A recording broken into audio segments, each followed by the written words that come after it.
అందరికీ నమస్కారం. కావలి రిపోర్టుకు స్వాగతం.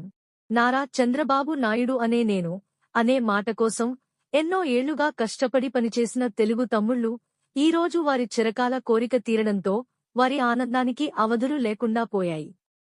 రాష్ట్ర తెలుగుదేశం పార్టీ కార్యదర్శిగా బాధ్యతలు నిర్వహిస్తున్న మలిశెట్టి వెంకటేశ్వర్లు ఆధ్వర్యంలో విజయోత్సవ సంబరాలను అద్భుతంగా నిర్వహించారు. భారీగా బాణాసంచా పేల్చి కేకును కట్ చేసి పార్టీ శ్రేణులకు పంచిపెట్టారు. గతంలో మలిశెట్టి అడ్డాగా కొనసాగుతున్న ఈ మానస హాల్ సెంటర్ను కొన్ని దుష్ట శక్తులు కాకుండా చేయాలని పలు ప్రయత్నాలు చేశాయి. కాని ఇప్పటికీ ఎప్పటికీ ఆ కలుగోలమ్మ శాంభవి అమ్మవారి అనుగ్రహం ఖచ్చితంగా మలిశెట్టిపైనే ఉంటుందనడం ఖాయం.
రాష్ట్రంలో ఎంతో ఆనందంతో ఉన్న రోజు. ఎందుకనంటే మన నారా చంద్రబాబు నాయుడు గారు ప్రమాణ స్వీకార మహోత్సవం ఎంతో అద్భుతంగా జరిగింది.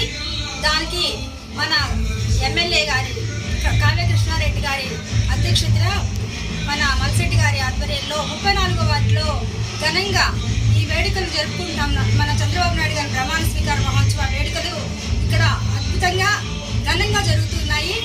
ఎందుకనంటే ఇన్నేళ్లు పడిన కష్టానికి ఈరోజు ఎంతో ఆనందంతో అందరి కళ్ళల్లో కూడాను ఈరోజు ఆనంద బాష్పాలు చూసాం. మనం టీవీలలో కానివ్వండి, ప్రత్యక్షంగా మనం టీవీ ముందు చూస్తున్నాం, కానీ మనకు కూడా కళ్ళల్లో నీళ్ళు వచ్చాయి. అంత ఆనందంతో ఉన్నాము. ముఖ్యంగా గత సంవత్సరం 5 ఏళ్ల నుంచి పడిన కష్టాలన్నీ కూడా తీరిపోయాయని ప్రజలు కూడా ఎంతో ఆనందంతో ఉన్నారు. దానికి ప్రత్యక్షంగా ఈరోజు జనంలో ఇంతటి ఉత్సాహాన్ని కానివ్వండి, ఆనందాన్ని కానీ చూస్తూ ఉన్నాము. ఇది ఇంకా ఆగదు. అందరూ కూడా ఎంతో ఆనందంతో అభివృద్ధి పదం వైపు మన ఆంధ్ర రాష్ట్రం పరిగెడుతుంది అని చెప్పి ధైర్యంతో అందరూ కూడా ఉన్నారు. అది గట్టిగా కూడా నమ్ముతూ ఉన్నాము. ఈ ఇంతటి ఘన విజయాన్ని సాధించిన మన రాష్ట్ర ప్రభుత్వానికి, నారా చంద్రబాబు నాయుడు గారికి, పవన్ కళ్యాణ్ గారికి, మోడీ గారికి శుభాకాంక్షలు తెలియజేస్తూ మన ఎమ్మెల్యే గారి అధ్యక్షుల మంచి పరిపాలన మనకి కావిల్లో అందిస్తారని గట్టిగా నమ్ముతూ అందరికీ మరొకసారి ధన్యవాదాలు తెలుపుతున్నాం. కావలి రిపోర్ట్ ఛానల్ ని తప్పక సబ్స్క్రైబ్ చేయండి.